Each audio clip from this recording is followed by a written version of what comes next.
I feel a holler in my heart. So, thank you, Jesus.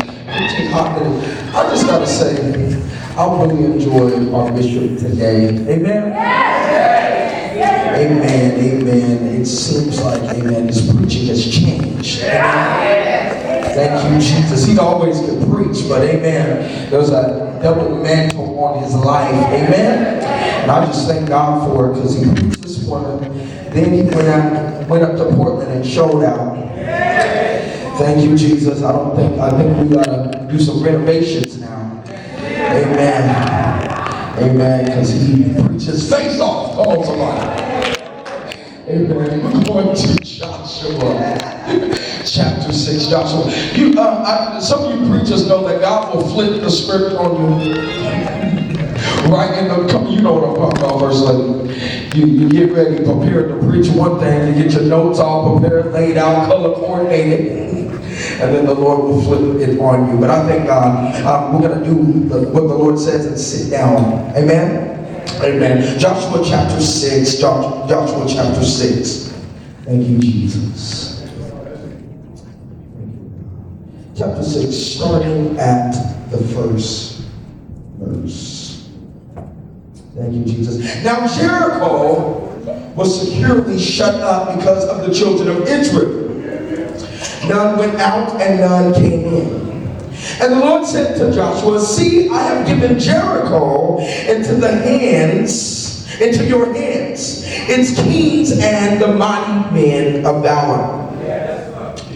You shall march around the city, and you men of war, all you men of war, you shall go all around the city once. This you shall do 6 days.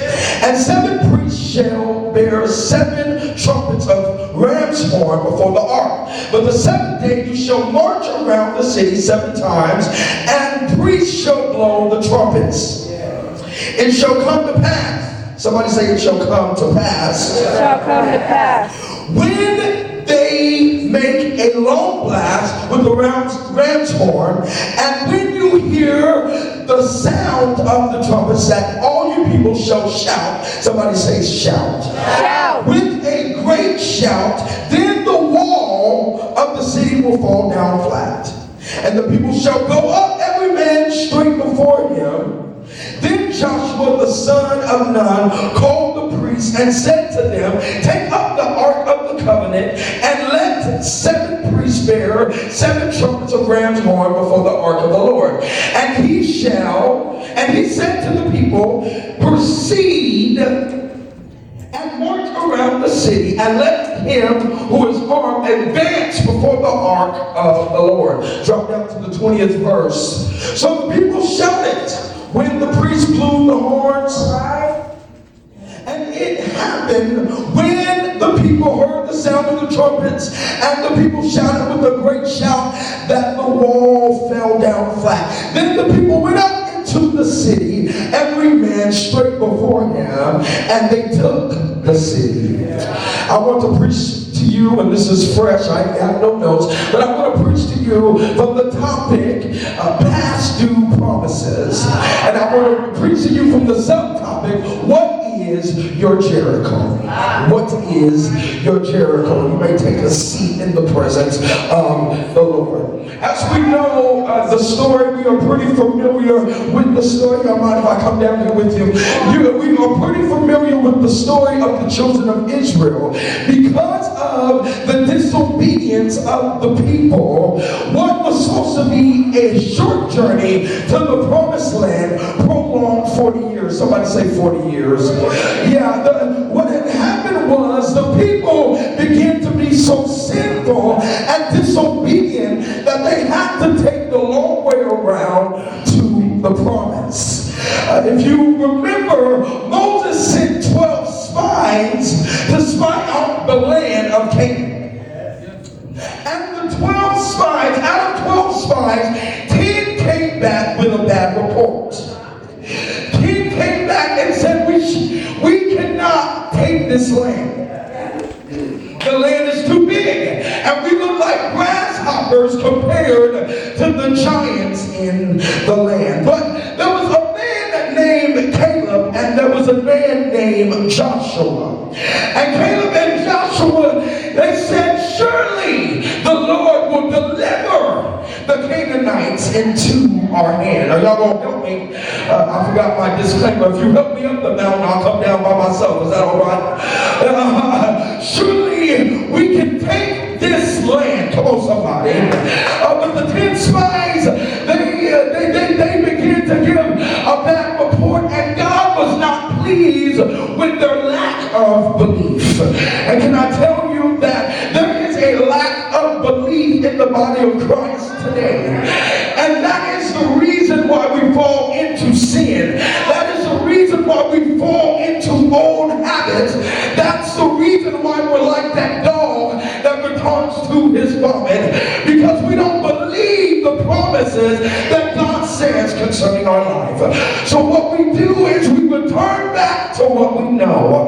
We return back to the things that will make us feel better about what we have to face. But I'm here to tell you that a lot of times in the house of the Lord, God is wanting us to look for a way through and not a way out. Because by you going through, there are some things that God is trying to build in you. And if you look for a way out prematurely, you will not be ready for the task that God has for you. There's a lot of people in the church, there's a lot of people in the house of the Lord that wants the blessing of the Lord, but don't want the character of the Lord. There's a lot of people in the house of God that want the gift of the Spirit, but you don't want the fruit of the Spirit. As long as we can prophesy, as long as we can do all these things, we think that that is what's going to keep us. But that's not what's going to keep us. But it is the fruit of the Spirit in Galatians 5:22 that is going to keep us. So we had these people, the children of Israel, who did not believe God on the level they believed God, or that they needed to believe God. They saw God part the sea, and they saw God give them manna for heaven, but yet that was not good enough. Oh, can you question yourself sitting in the house of the Lord? What if God had done for you, but yet it's not good enough for you to believe God on the level you need to believe God? Oh my God, it is a lack of faith in the house. That's why we have these issues and these quarrels and all this stuff that doesn't matter, because we don't believe God concerning our life. Because if we believe God and we have faith like we needed to have faith, everybody would stay in their lane. Everybody would put their hands to the plow and focus on what God told them to do. But I can just see the children of Israel marching around in the wilderness, complaining and murmuring and talking about each other and backbiting and not believing God like they needed to believe God. But now in Joshua chapter 1, he tells Joshua, now my servant Moses is dead. Oh my God. Oh, I gotta just hit this real quick. A lot of us, the reason why that we do not be obedient to what God is saying through the man of God, because we got too many wonders in the house. All right. God speaks to me. That don't sit right with my spirit. God talks to me. But he told the prophets, he said, I speak to you in riddles and in dreams. But my servant Moses, I talk to him face to face. And a lot of people, I got to tell you that it does not matter how God speaks to you. And I'm not discounting that God speaks to you. But God speaks to this man face to face. He might reveal a mystery to you, but he speaks to him face to face. You can't see what he sees. I could feel the roaches running at your house. Yeah, he talks to this man face to face. And so what would happen is that the children of Israel, it was now time for the children of Israel to go into the promised land. So he told Joshua, he said, Joshua, my servant Moses is dead, and now it is time for you to fulfill the promise that I spoke to Abraham in Genesis 15. Because I told Abraham, I said that your descendants will be slaves for 400 years, but when they come out, they will come out with great substance. They will come out, come on somebody, with great possessions. And so now it was time, and now we get to the point where we're at Joshua chapter 6. And what happened was, is God gave Joshua instructions. And a lot of times, we want to hear directly from God. But a lot of times, God doesn't speak directly to us. He speaks to us through the man and the woman of God. And he will tell the people, I need them to fast till 3 o'clock for 2 days. And what we do is we begin to abort what God has for us because we start eating at 2:58. Oh, y'all not talking to me in the house. How many of you know that half disobedience is full disobedience? Half obedience is full disobedience. So you got to be very careful to listen to and obey the instructions all the way. And so he told them, he said, I need you to march around the city. I need you to march around 6 days. And I don't want, for 7 days, but for 6 days, I don't want you to say anything. And what I believe that God was doing was God was silencing the unbelief. He told the people, don't say nothing, because you know how we get. We are like Pastor that lost his mind. What has he got us out here marching around this city? Oh my God, what is God going to do? I've never seen nothing like this in my life. So God said, I don't want you to say nothing. I don't want anybody. I don't want the dogs to bark. I don't want the cows to meow. I don't want the babies to cry. I want you to be quiet for 6 days. Sometimes you gotta get in a place where you're silent, where you don't say nothing. Because a lot of times we talk too much, and we talk ourselves right out of our greatest breakthrough. We talk ourselves right out of our greatest miracle. But I can hear the God saying, I don't want the people to say anything, because what I have for them is past due. How many know sitting in the house of the Lord tonight, there's a lot of people with some past due promises, some things that God has spoken to you 10 years ago, 5 years ago, 20 years ago, that was supposed to manifest already. But there are some past due promises because of disobedience. There are some past due promises because we decided to talk ourselves out of what God is getting ready to do in our lives. The reason why our 2015 looked like 2012 and 2013 and 2014 is because we have talked ourselves out of our promise. But God is saying today, I need you to rectify that thing, because I want more to come out of you. I need you to realize that I need you to follow me and be obedient to the letter. I want you to dot every I, and I want you to cross every T, because what I have for you is greater than this. Where you are right now is not where I want you to be, but I need you to upgrade. Come on, somebody. Look at your neighbor and say, we need to upgrade. We need to upgrade, because God has greatness inside of us. He said, I have chosen you to do great exploits, but you can't do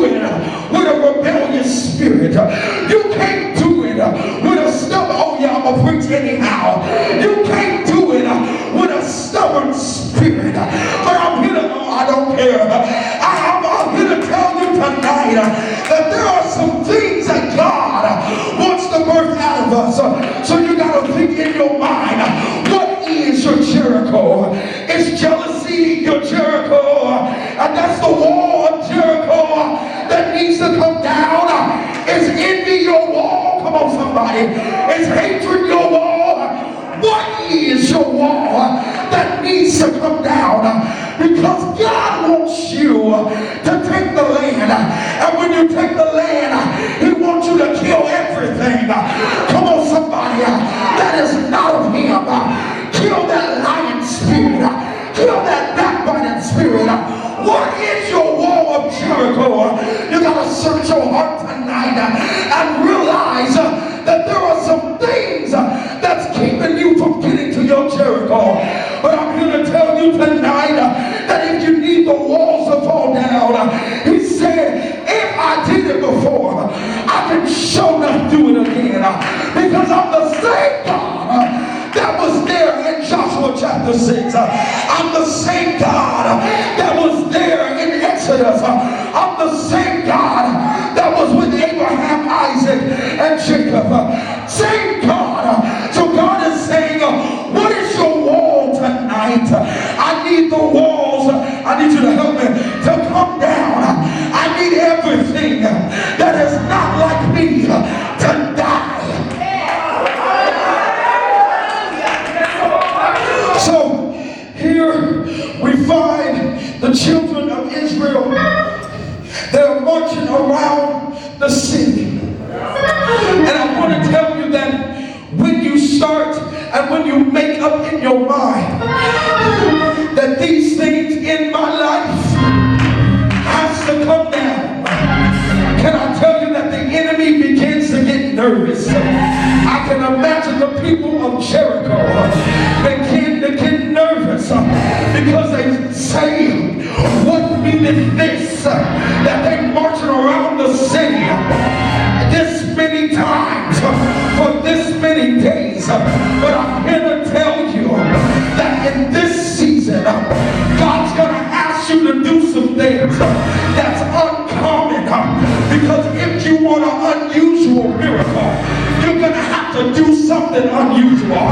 If you want God to move in your life and you want God to do something, you're going to have to do something that you've never done before. So I'm here to tell you that you got to ripen your ear and hear what the Spirit is saying to the church. Who is the church? I am the church. So you got to get in a place. If God says, I need you to fast for 3 days, and I need you to only drink water, don't get to day 2 and say that God will understand, because you're going to have to do it over again. So I'm here to tell you that you need to follow God and be obedient to God, because there's greatness that God wants to bring out of you. There's purpose that God wants to bring out of you. There's destiny that God wants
understand? So, we had these people that began to march around the city for 6 days. Then on day 7, I need you to shout with a great shout. And the reason why I need you to shout with a great shout, because I need you to scream louder than your disbelief. Come on, somebody. Than your unbelief. Because at first I wanted to silence the unbelief. But on day 7, you got to realize that the enemy, and he going to come in like a flood. So I need you to scream as loud as you can, even though it don't look like this is going to happen. But I need you to silence the unbelief, even though it don't look like that things are going to go your way.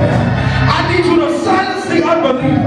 Have you ever been in a place where you were praying and travailing before God, and the enemy will put thoughts in your head, but the Spirit makes intercession, and there's a moan and a groan that comes out of your spirit? That's the Spirit of the Lord lifting a standard. A lot of times we're looking for an outward standard. We're looking for something to happen outwardly. But I'm here to tell you tonight that the Lord will lift a standard in your spirit, and you gotta be ready for the enemy to come in many ways. But I'm here to tell you tonight, I'm here to tell you that the Lord is getting ready to lift the standard in your spirit, that when you pray, you can silence the unbelief. When you praise, he will silence the unbelief. Do I got anybody in here that the enemy has been speaking loud? But you need God to lift a standard, because you got some past due promises.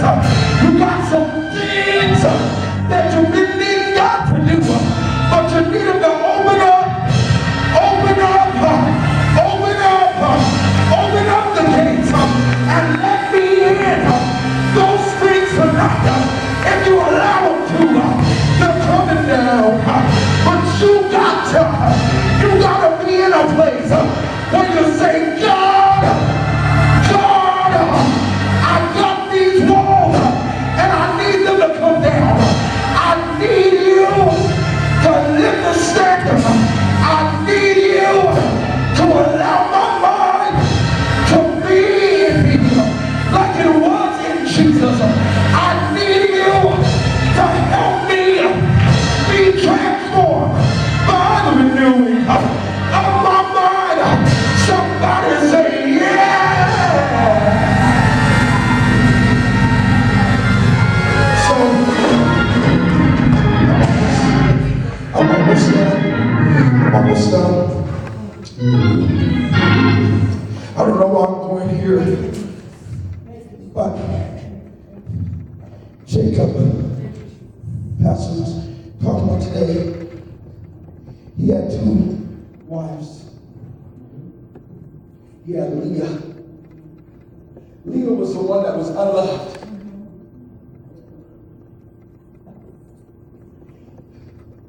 And when Leah began to bear children, she began to name the babies according to her struggle. God said, when you're birthing ministries, be careful not to name the baby something according to your struggle. Because it took a few times for Leah to understand. She began to birth a baby, and she finally said that this time, I'm going to praise the Lord. But you got to be careful that when you're going through pain and suffering in your life, that not abort the baby, but you might birth the baby, and you might name it, come on somebody, after your struggle. Because names in the Bible mean something. Because according to the name that they did, Abraham was the father of many nations. That's what it means, father of multitudes. You gotta be careful not to name what God is trying to do in you. And what you birth, you gotta stop naming it. You gotta stop naming it defeat.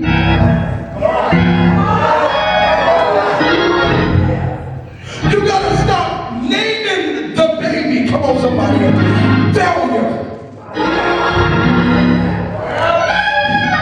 But it took Leah to say, I might not get the love from my husband. I might not get the love from other people. But my God has shown me favor because he shut up Rebecca's womb. But I'm telling you tonight that God is getting ready to allow some babies to be birthed. But you gotta be careful what you name them.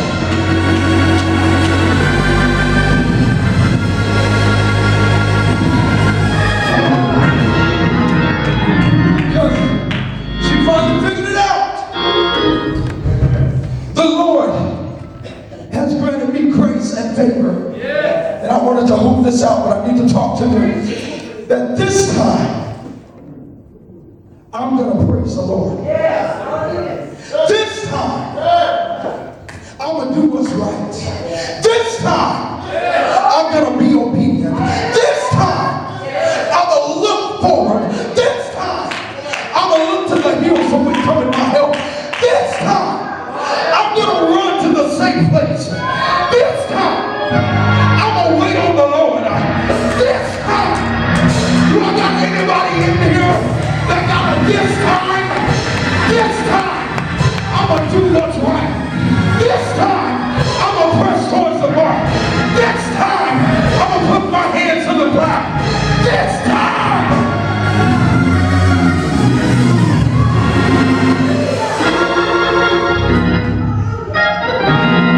I might have had some failures before. I might have fumbled the ball before. But it's a mind thing that I realize if I make up my mind that this time I'm going to do what's right. This time, come in here, I'll shut out your head. This time,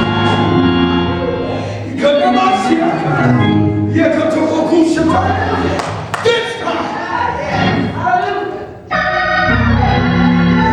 I'm going to be in God's perfect will. Because how many know that God will give you what you ask for? Even if it's not good for you. To teach you a lesson. But that's why you got to be submitted to the will of God. To ask according to his will. And anything that doesn't line up with his will, it's not good for me.